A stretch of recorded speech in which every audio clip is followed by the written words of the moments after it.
Sejam bem-vindos a mais uma destas conversas e agora especial de Natal, hoje com um convidado igualmente especialíssimo, Sérgio Godinho, muito obrigado. Muito obrigado. Olha, Sérgio, eu estava aqui a pensar nas tuas canções e como este disco com orquestra equivale, dir-me-ás tu, estava a pensar naqueles quadros dos pintores flamencos que muitas vezes faziam paisagens pequenas e que depois, por vezes, poderiam adquirir também o fogo quase dos grandes murais visuais. Uma canção pode ser assim, pode ser um retrato íntimo ou um retrato muito maior.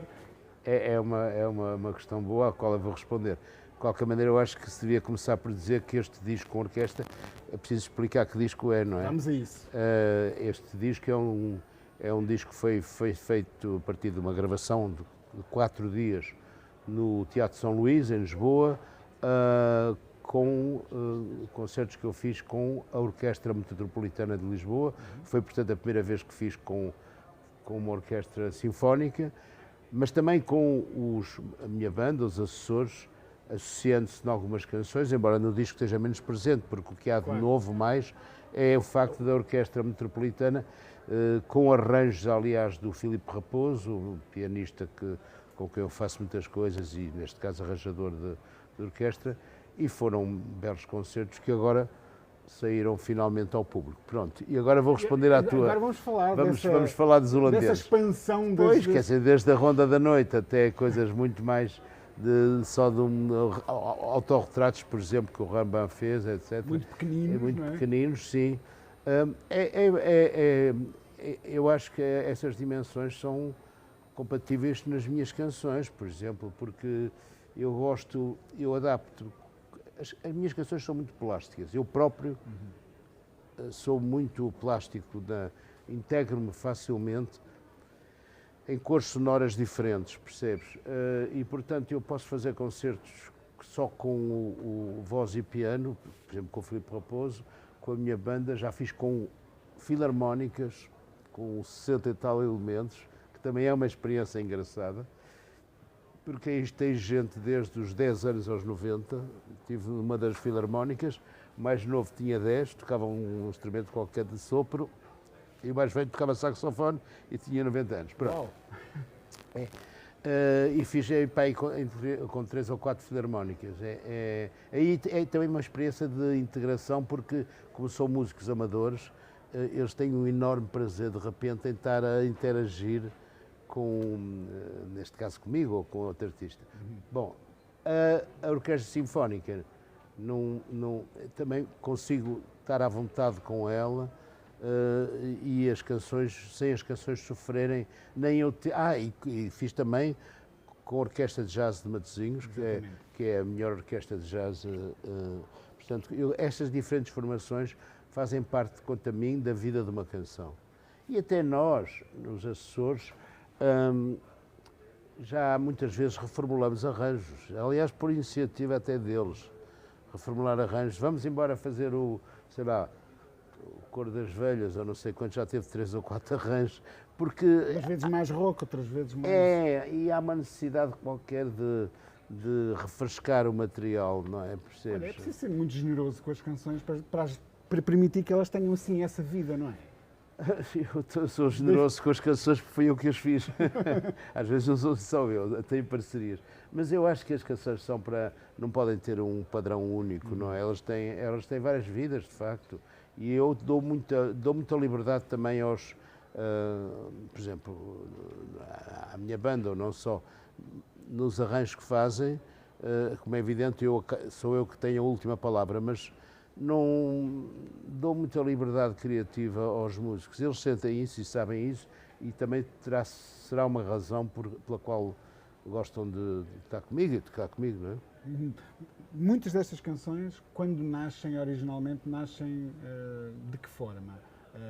Guitarra e voz? Geralmente guitarra e voz, sim, embora eu já nem toco guitarra, ou muito raramente, nos meus concertos.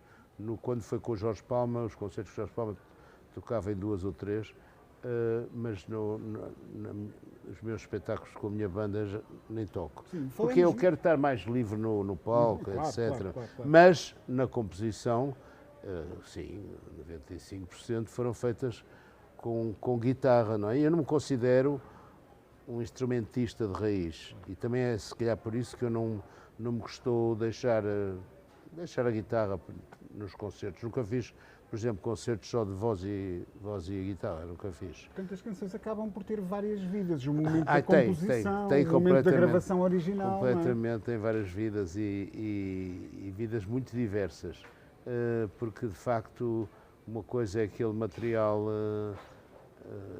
inicial, outra coisa é depois o que os músicos vão fazer com ele, não é? E eu acompanho o passo, eu danço conforme a música, digamos. Muito bom. É verdade. Olha, tiveste referências para isto. Quando começaste a imaginar-te a cantar com uma orquestra, foste ouvir cantores com orquestras, só para imaginares o que é que poderia ser o resultado desta nova vida destas canções? Não preciso disso, não.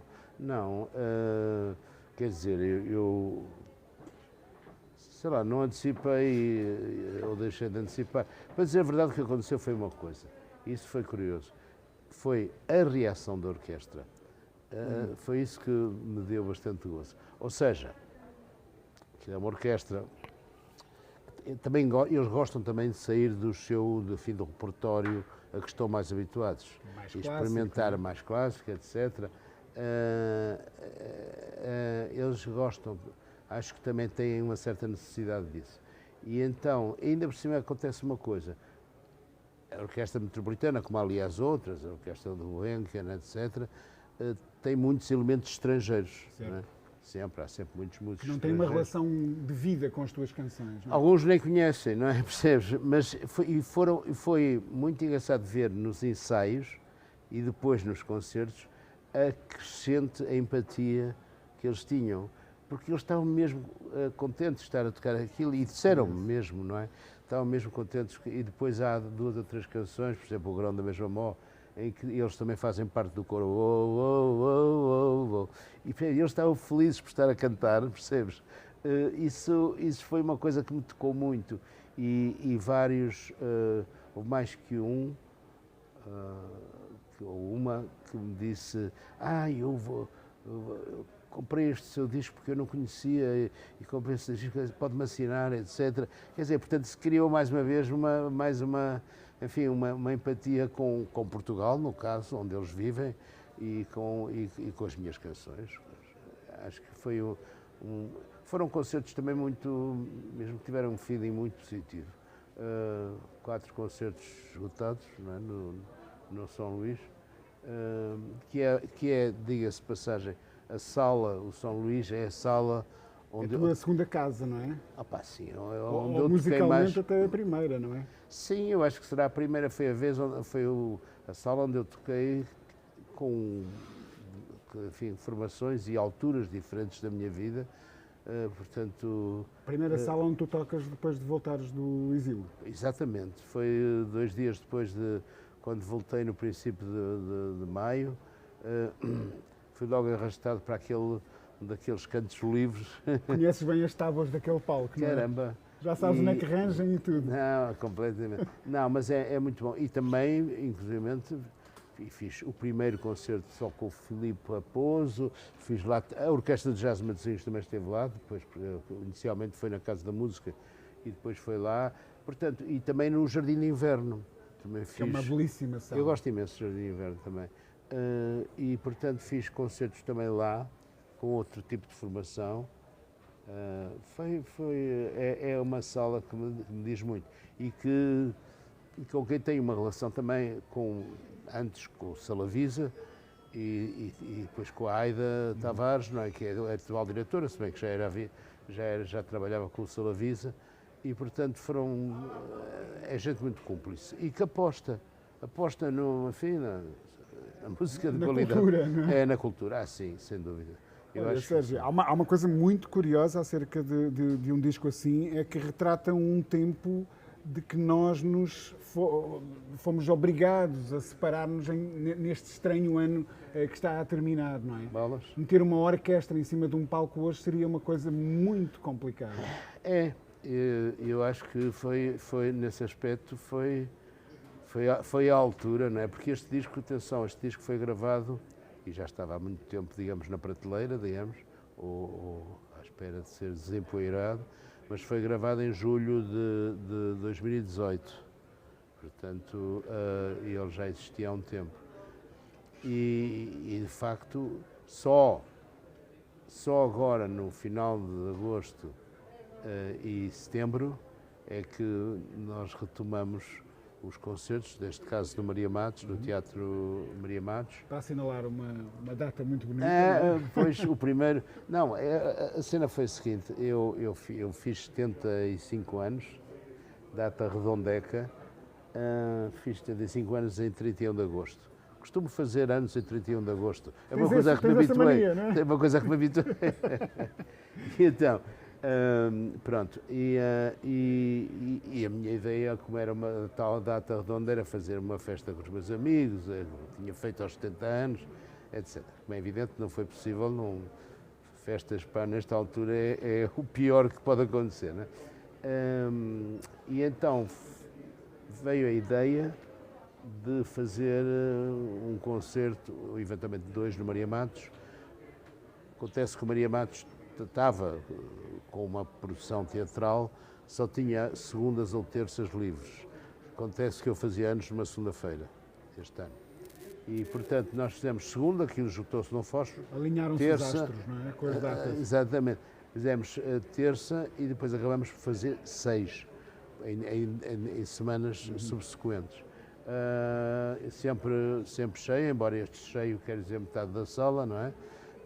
Mas pronto, vamos ver, nós temos ainda um ano ainda muito duro pela frente, todos nós sabemos, mas pronto, pelo menos está aí a esperança da vacina e portanto, a ver se 2022, pelo menos 2022, já é um ano um bocadinho normal, o novo normal e o antigo normal. Olha, e tens estado a trabalhar em material novo? Este tempo estranho levou-te a escrever alguma coisa? Não, eu estou a escrever, mas é ficção e poesia, etc. Mas não estou a fazer canções. Quer dizer, para dizer a verdade, fiz por um lado uma canção chamada O Novo Normal, que estreiei no Teatro Maria Matos, sobre estes tempos, uma espécie de fresco rápido do que foram do que estão a ser estes tempos, do medo, da insegurança, das mortes, um retrato da Carvão. Apesar de tudo, da esperança, sim. E fiz também, fiz 2 letras para canções dos Clã, não é? Foram coisas avulsas. Por exemplo, fiz uma canção que ainda está aqui, é inédita, letra e música minha, para o Camané, que gostou muito da canção e que vai gravá-la para o ano que vem. Portanto, já é, para dizer a verdade, a quinta canção que o Camané canta minha, não é? Portanto, nem tem sido um ano pouco produtivo, pelo contrário. Não, depois há outro projeto que vamos fazer, que já foi adiado 2 vezes, mas que vamos fazer o primeiro concerto aí em dezembro, chamado Os Fadinhos do Godinho. Os Fadinhos do Godinho é mais uma vez com o Filipe Raposo e um guitarrista de fado, no caso Bernardo Couto. Eu há muitos anos que fui fazendo fados, porque fui convidado, para vários fadistas. Camané, como disse, Carlos do Carmo, Cristina Branco, Mísia talvez tenha sido a primeira. Fiz, por exemplo, Fado do Quilas, que a Lia Gama cantou, e fiz 1 ou 2 que também, pronto, para mim. Mas eu não canto como fadista, não é? Quer dizer, não sou fadista. Acho que essas coisas soam a falso e xoxas. Se eu tentasse imitar, chamemos-lhe os trejeitos dos fadistas. Sem desprimor. E então resolvi, mas são canções, de facto, para lá de serem fados, elas são canções. E então resolvi reuni-las neste concerto, que eram dois, num festival chamado Som as Guitarras. Pronto. E eram dois concertos que iríamos fazer e depois haveria outros em abril. Abril foi o que se sabe, não é? Portanto, foi adiado para outubro. Depois, outubro, era com outro guitarrista que, entretanto, também viciou com o bicho, já passou, e foi outra vez adiado. E agora vamos fazer um deles, o outro da Póvoa de Varzim foi adiado para abril, e vamos fazer um deles no teatro, no Auditório Rui de Carvalho, em Carraxide. Pretendes gravar? Dará um disco? Não sei, neste momento não queremos antecipar. Quer dizer, para dizer a verdade, se calhar até era interessante gravar mesmo em estúdio, porque eu já tenho tantos discos ao vivo. Já são uns 9, não é? Para aí? Sim, para isso. 9 ou 10? Não, talvez não tanto. Mas pronto, quer dizer, se fores a contar com os três cantos e com os juntos... Os clãs... Está bem, com os clãs, pronto, mas em meu nome são alguns. Pronto, o certo é que eu gosto, mas não estamos ainda aí. Mas eu acho que é pena não se divulgar esse material, seria pena. Vamos ver o que acontece também para o ano, se há mais concertos com isto. E se mas pelo menos este vamos rodando. Aliás, para a semana, portanto, isto vai ser quarta-feira, 16 de dezembro, e vamos ensaiar, também tornar a ensaiar no princípio da semana, e vamos ter esse concerto. Que, aliás, é o único concerto que há em dezembro, porque o outro, como digo, da Póvoa, foi adiado. Bom. Hão de acontecer. Olha, mas tocávamos aí num assunto. Tu, obviamente, passaste boa parte da tua vida em cima dos palcos e em várias ocasiões gravaste e lançaste discos ao vivo, que é, imagino, uma forma muito diferente de lidares com o teu repertório do estúdio, não é? O estúdio e o palco são coisas completamente diferentes. E tu pareces dar-te bem em ambos os habitats. Não, eu, para dizer a verdade, dou-me bem um bocado à força, porque o estúdio não é algo que me agrade sobremaneira. Sobretudo porque é muito desgastante, porque tem que se fazer e tornar a fazer, depois fazer partes, depois é feito por camadas, digamos, não é? A base rítmica, que chamamos-lhe assim, etc. E, portanto, quando se sai e depois há uma questão de apuro a cantar, muitas vezes tem que se refazer partes. Ou seja, quando se acaba um disco, é como se durante um tempo não há prazer. É como se sugasse também o prazer. É como a diferença entre o cinema e o teatro?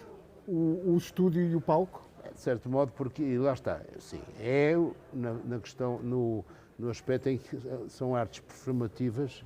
E, portanto, uma vez que começa uma peça de teatro, uma vez que começa o concerto, é inevitável, temos que levar aquele barco a bom porto. Fim, não é? A bom porto, a não ser que aconteça qualquer coisa.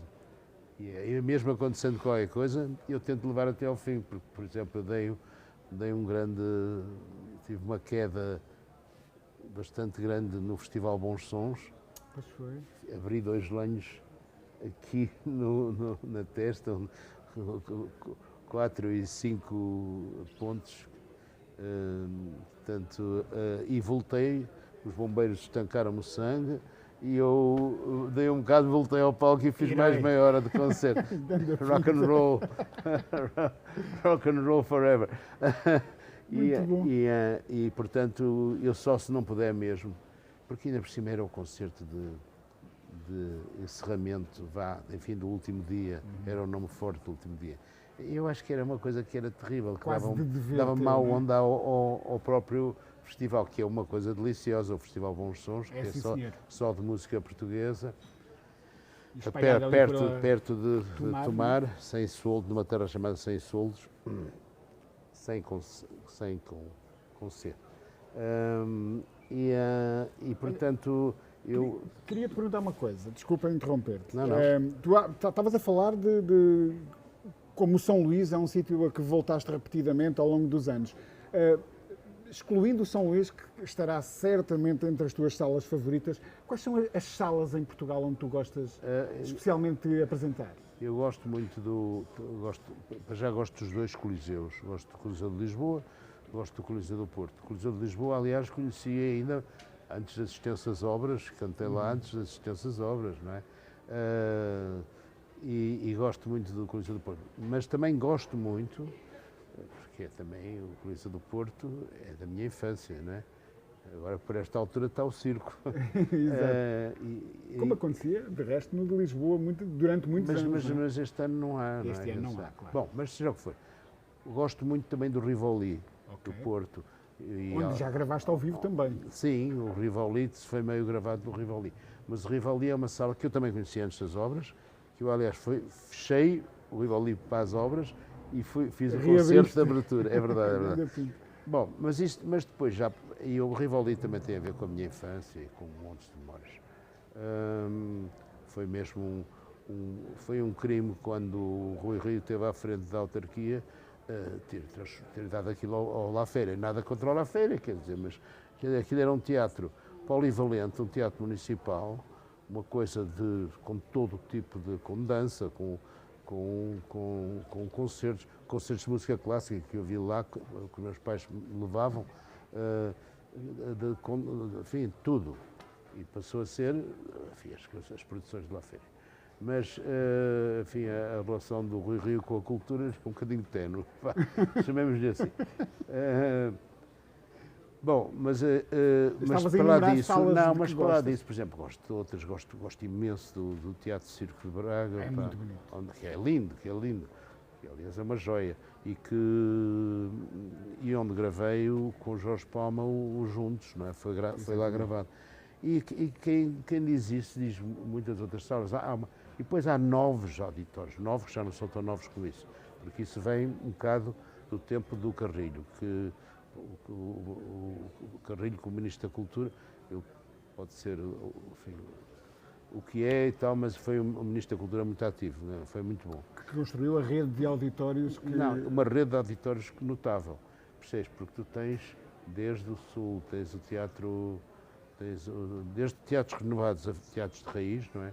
Desde o Sul, o Teatro das Figuras em Faro, o Lolotano, etc, etc, e como por aí acima, por exemplo, eu gosto imenso do Teatro Municipal da Guarda, que transformou a vida da cidade.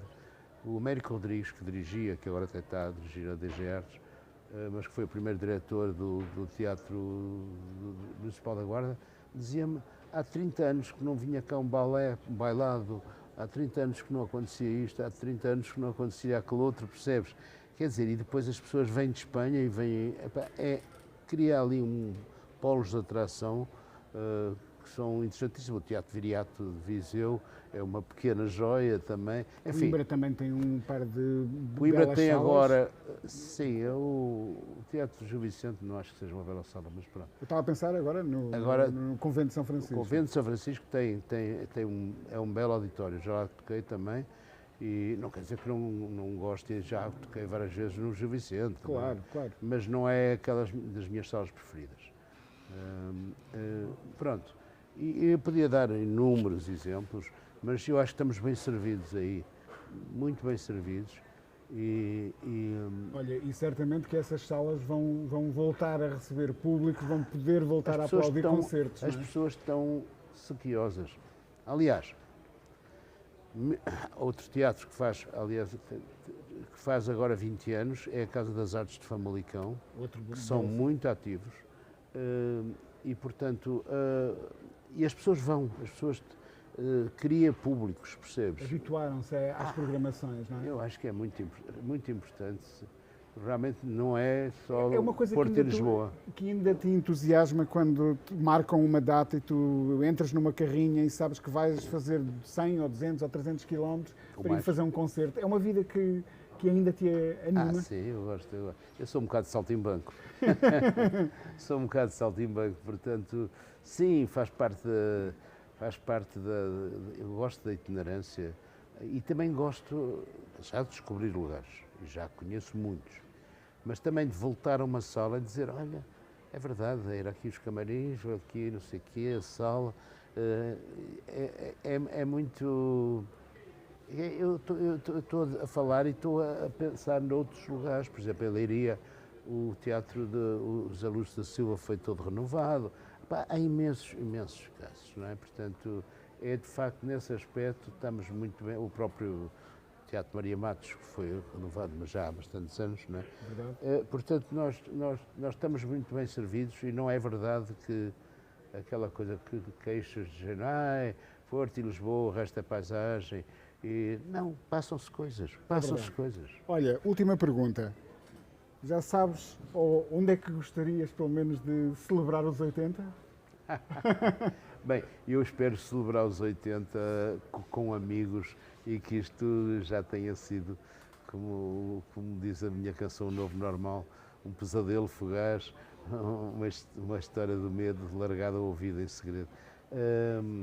Gostava acho que há condições para que daqui a 5 anos, caramba, a gente tenha uma vida um bocadinho mais normalzinha. Tínhamos o velho normal de volta. O velho normal e que as máscaras estejam lá guardadas num canto para... o carnaval, só. Para o carnaval. Exatamente. Olha, Sérgio, muito obrigado por este momento. Tudo bom para 2022 e lá estarei para te aplaudir nos 80 anos. Vamos lá, sim senhor. Vamos lá, sim senhor. Estás convidado. Muito obrigado. Obrigado.